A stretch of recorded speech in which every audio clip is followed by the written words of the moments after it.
Greetings, my name is Michael Miller. This is a Michael Miller trademark training video.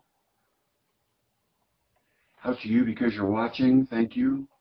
And out to meant for anyone that's a licensed affiliate, Michael Miller Pilates licensed affiliate. Meant for the Core New Core and anyone interested in surviving as a Pilates instructor. And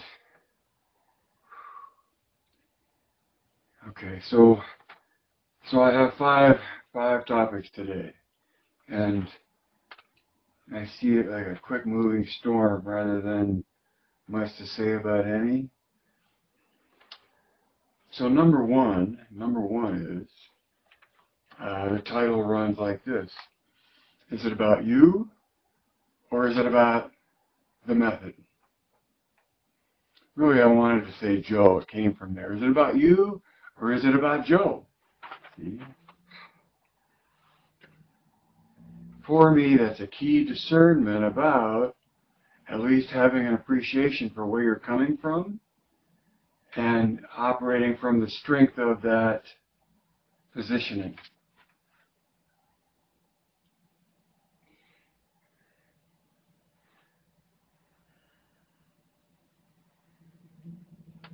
It happens a lot where I've seen people with passion come into Pilates and absorb what they wanted of it, or what they could of it, or what they did of it.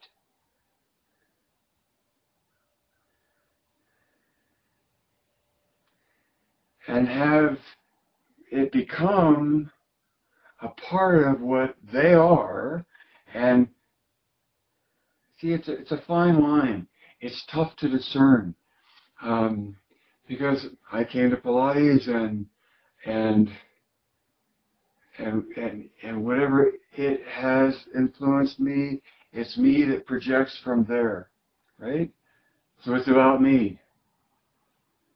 But to the extent that there's any coherence in or consistency to the point of view that I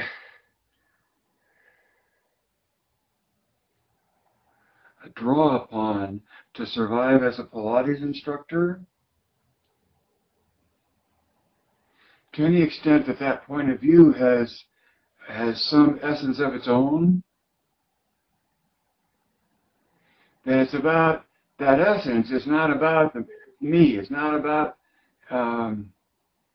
my interpretation of the essence, as much as it matters that there is an essence,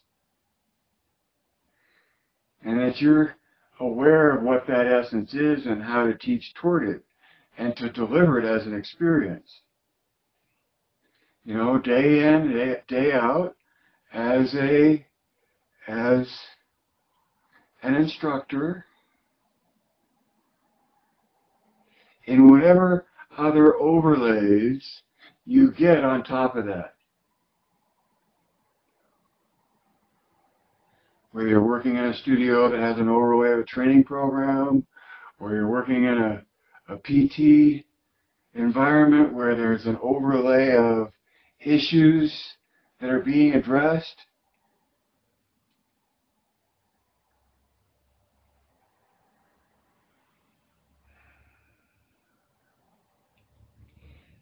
it seems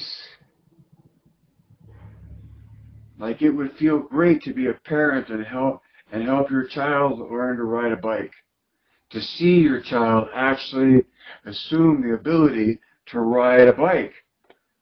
You know, to do what it takes to pedal and to steer back and forth to be up and on their own, right? And to be part of that is, of course, a pleasure of its own. And I draw that as a comparison to watching aspiring Pilates students seek to have confidence in themselves as instructors. Okay.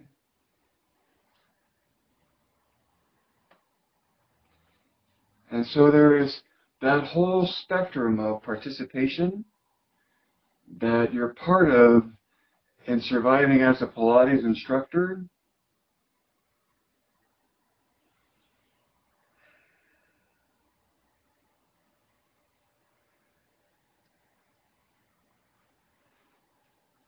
And for me, it's very comforting. See, this is the point I want to make. I wanted to make one of them. I think I made my biggest one just now. But if it's all about me as a person and what I take from Pilates and yoga and dance and martial arts and aerobics and healing arts and any number of other of the 10,000 things, but it's all about me and what I make of it from there, then if it's all about me, there's no source of support other than me. And so what I would point out to you is that being able to look past yourself and see that Pilates has an essence of its own can give you the confidence to be as wayward as you wish away from that essence. Because you fundamentally know that it has an essence of its own, and to whatever extent you feel you need to retreat from your exploration, coming back to that essence is coming back to foundation.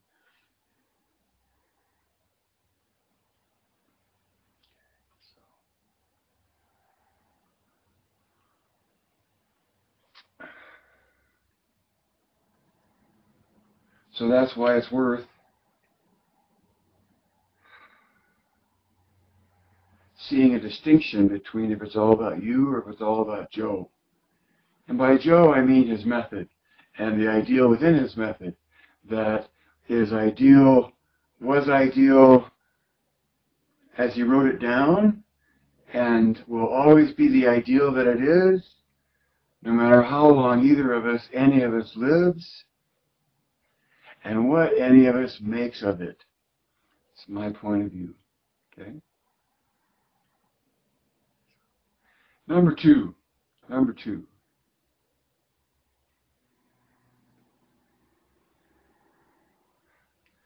It's written as, snobbery is vanity.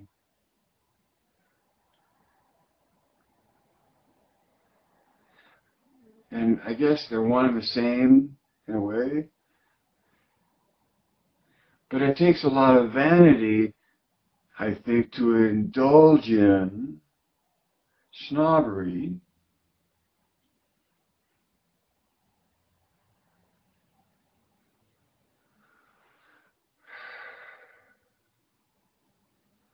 When the more you're involved with, I think, being a Pilates instructor, the less vanity there is involved for you as the instructor and for them as the student and for anyone having an opinion about your work, right?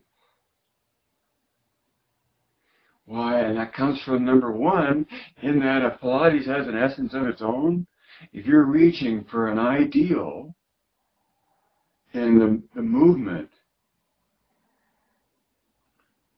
certainly there is a lot of reach for ideal in the mind as well as in the experience of the body and of the observer.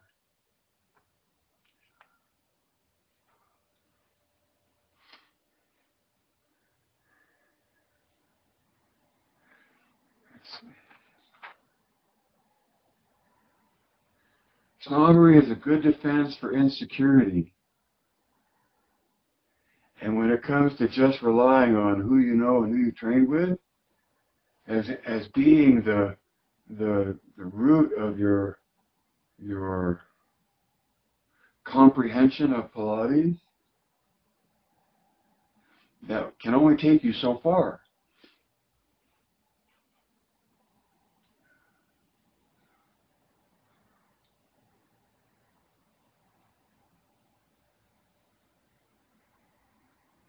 in an industry, in a culture like Pilates, that is preconceived and assumed to be merely a passing on of a tradition.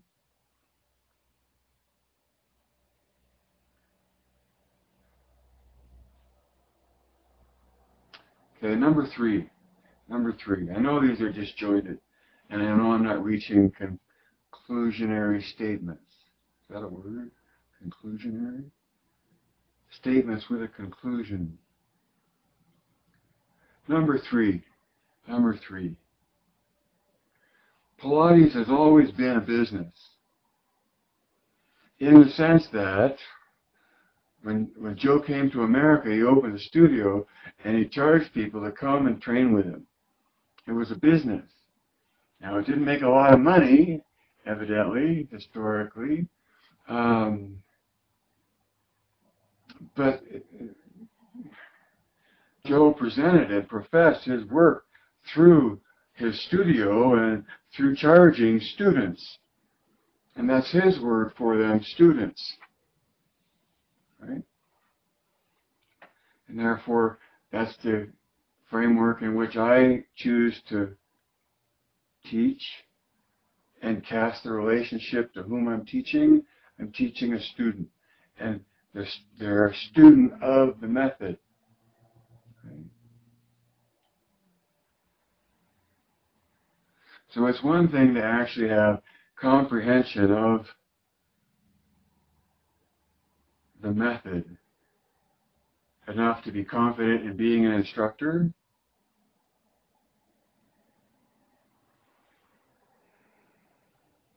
I think it takes some experience in using your comprehension that develops the texture of your awareness of what you're aware of, meaning the ideal within Joe's work, and the experience that you're after, complete coordination of body, mind, and spirit. All that stuff you've heard me talk about 1,000 times before. The thing about snobbery, and it's a business, and you know, the credit card company that shows the invading hordes of Vikings, you know, an invasion. I've talked about the Pilates tsunami of passion sweeping the globe in the process right now as we speak, in different stages across different continents. That tsunami of passion necessarily will force those to higher ground that seek more perspective.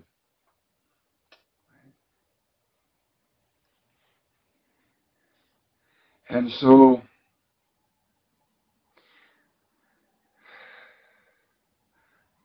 I think snobbery can come from resentment of the invading hordes, of all the new people that are teaching Pilates like they've been doing it for 30 years and taking it in my hand over fist without the population at hand, without their students having any appreciation of the difference in what they're getting versus what you have to offer.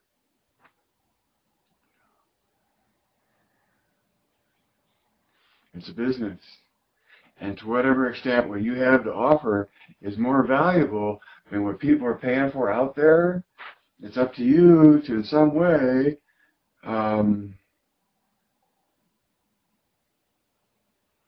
bring them into awareness of your value so they're willing to pay you, not the going rate, in my opinion, but more, because you know more. Because the perspective you have is from higher ground, right? And so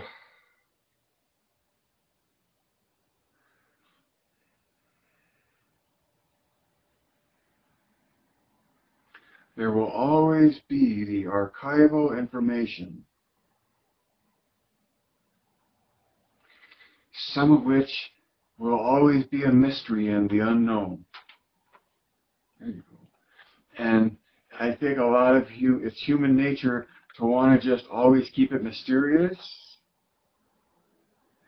in a way that allows them to make of it whatever they want. Okay? Said that before too, a jillion times. But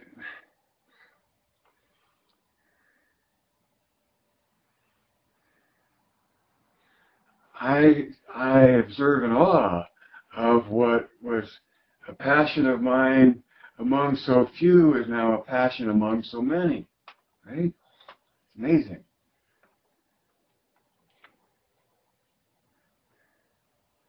It does you no good, no matter how long you've been in the business or how new you are in the business,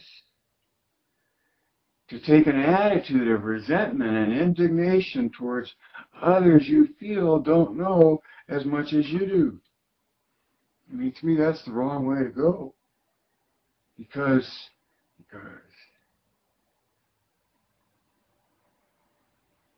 if you really do have something to offer that's better than what's happening out there, it will be obvious, first and foremost, in the product of your teaching, in your students, and the way they move.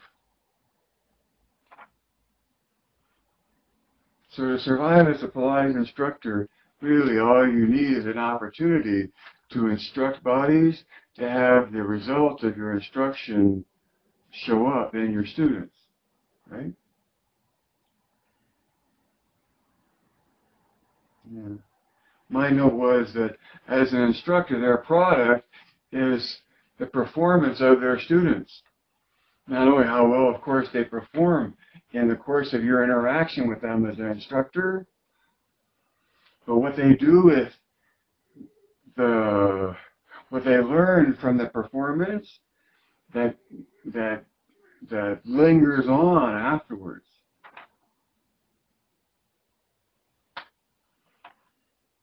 So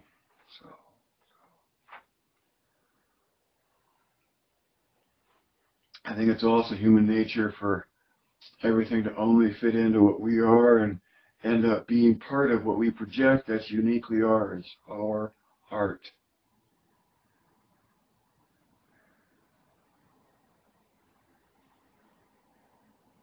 I think from my point of view, and in my opinion, it matters that in your heart of hearts, even if you don't acknowledge it to the world out there, you have been introduced to the notion that there's an ideal within the original work of Joe. And that ideal, because it's in the original work of Joe, because it exists within his book,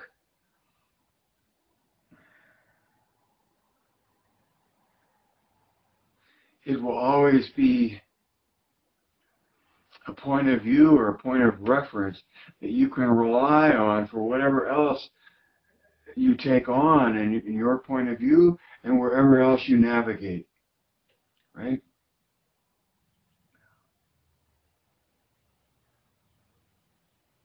So I think everyone in some way goes beyond Pilates,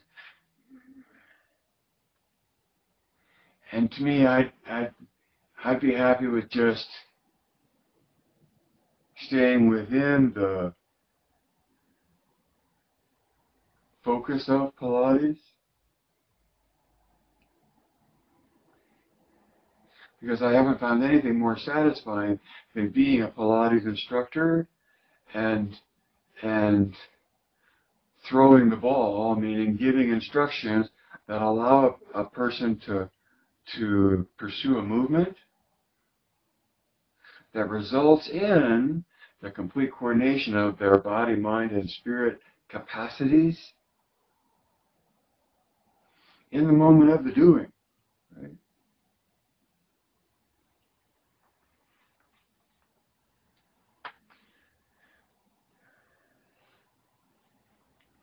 Where I went beyond Pilates was here, in this image,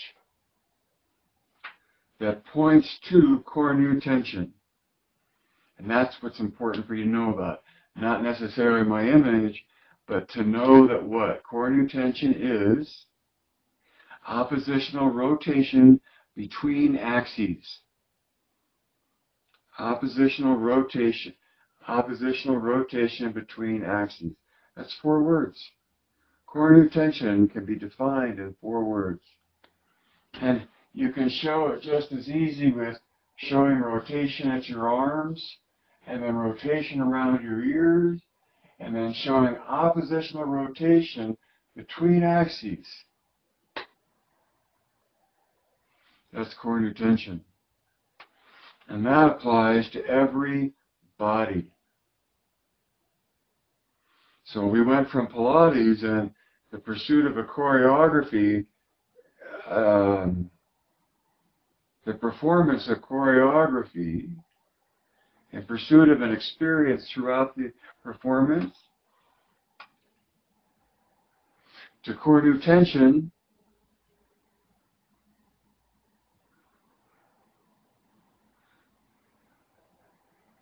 which is a way that the body engages its muscles to most efficiently move through space.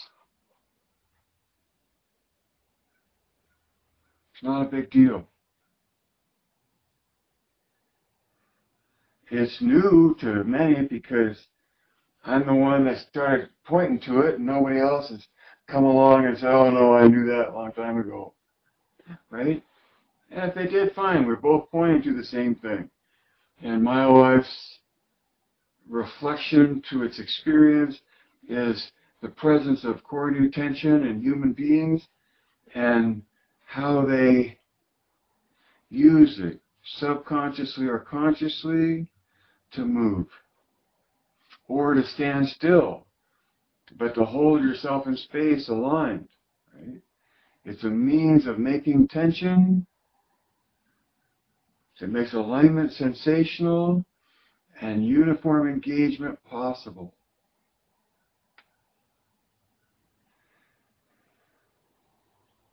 And so, in my point of view,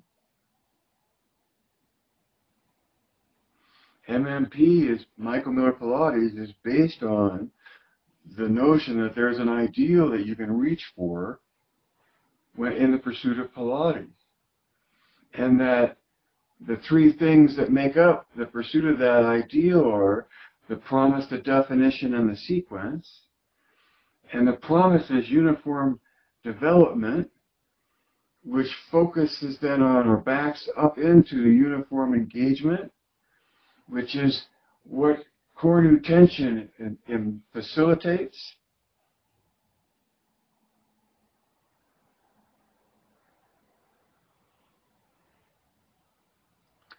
And will ultimately influence, I think, the way that Pilates, the classical movement, is expressed.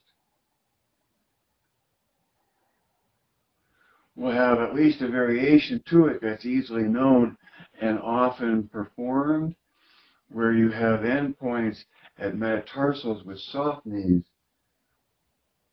instead of locked knees and pointed toes.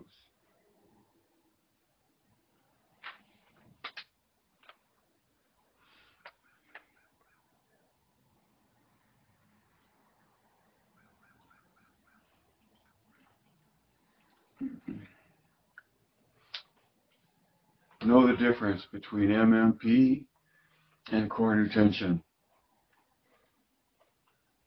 and make money by making presentations about those 2 things completely separate from each other. You can, because someone that has no interest in exercise, which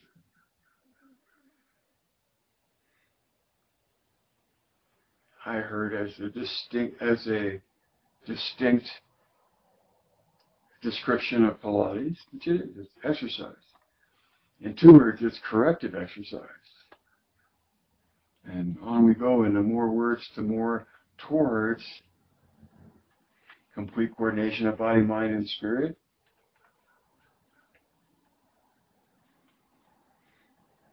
We talked about Freeman and Ison's book recently, right?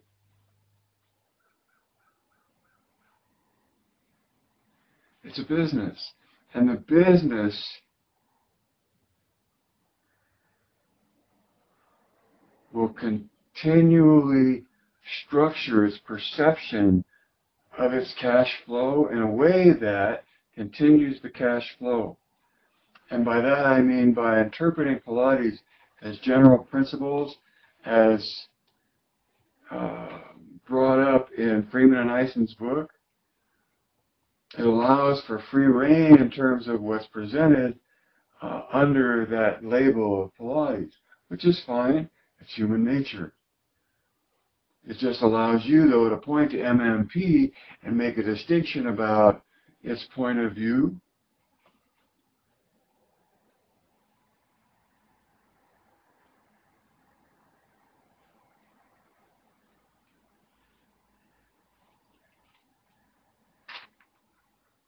So we're at number 5. Number 4 was Beyond Pilates, summarizing. Let me finish with number 5 and I'll try a quick summary.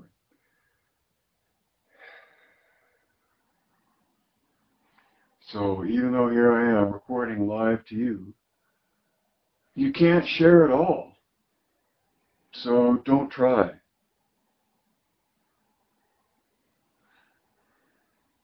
You cannot share it all.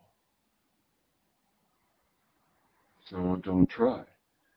Especially when you realize that if you overshare, you dilute what you might share and have stand out more if you didn't already share so much.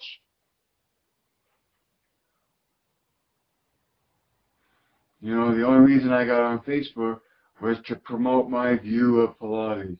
And I hope that when you look at my stream on Facebook, if you do, or my stream of videos here on YouTube, that you get, I lost my thought, that you get a consistent message.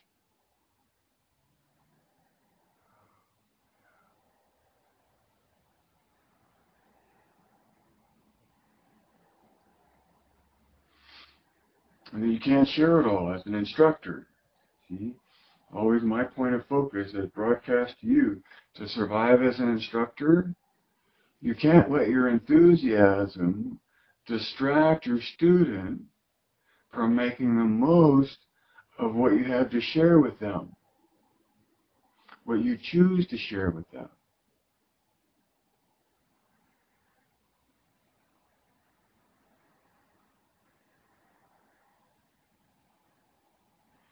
So recognizing when you're participating as an instructor to achieve performance is different than what you share with someone as a teacher when asking a student to think.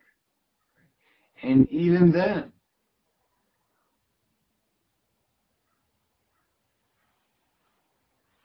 the less you say, the more impact it has. And for a verbose, endless speaking guy like me, you'd think that was pretty ironic that I would say that. But here I am, and my role here is to speak and to talk. And as an instructor, I don't think you would hear so much from me. You can't share it all, so don't try. Yeah. All right, so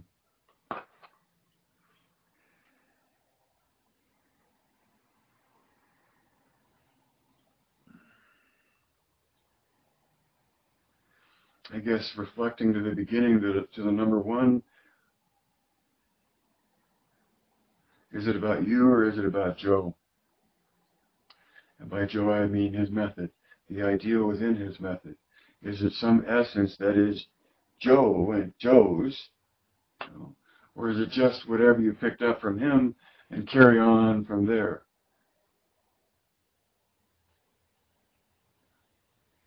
You can't share it all, whether it's all that you have to share of you, or whether it's what you have to share about the essence.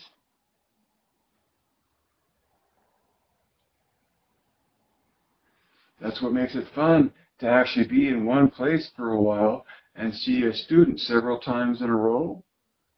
Or perhaps, you know, Tuesdays and Thursdays for the last 6 years. Familiarity is a breeding ground for depth.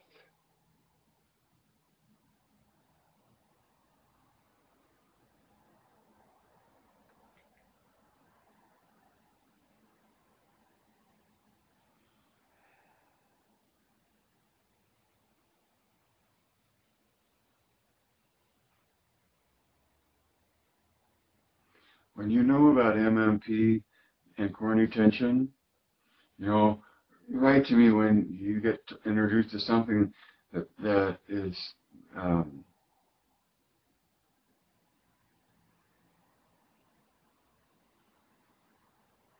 the same.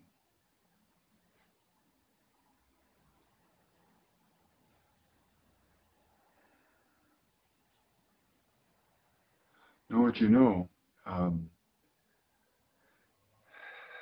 You can't share it all, so don't try. And a lot of that is because you only have the moment that you're in, and you can only put so much into that moment. There. That was worth hanging around for. Okay? Life can't live forever. Read between the lines. See behind the curtain. Add two and two? Yeah. Add two and two. Be positive about your value and what you know, and not lamenting a world that no longer exists, that pays homage to lineage and aristocracy. That's a small part of the broader culture, and the broader culture is going to higher ground, and a higher ground is a mountain, and at the peak of the mountain has always symbolically been the ideal of whatever makes that mountain up. Recognize you know what you know, and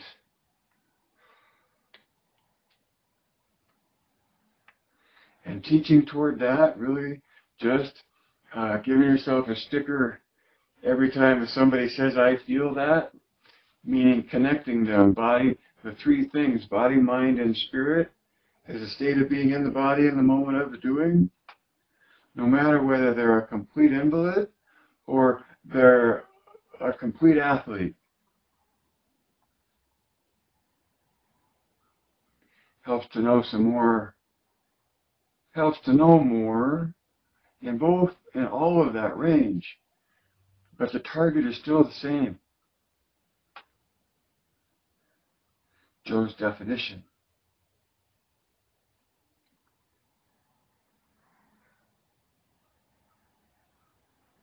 Joe's promise, uniform development. Core nutention delivers that in spades, the best. And the sequence,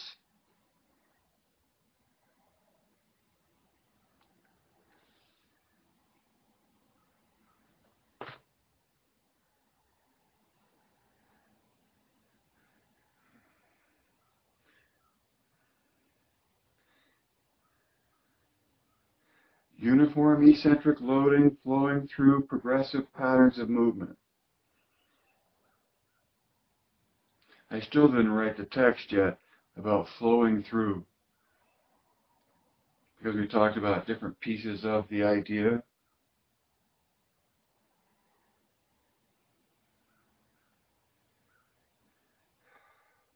All I could do is my best at making my profession to what will best serve you to survive as a Pilates instructor.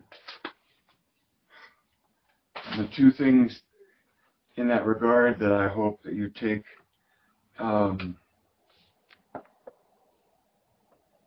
for your own is the view of MMP and the understanding of core nutention.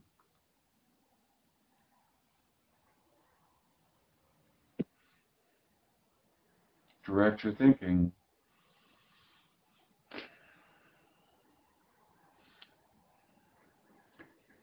Geist.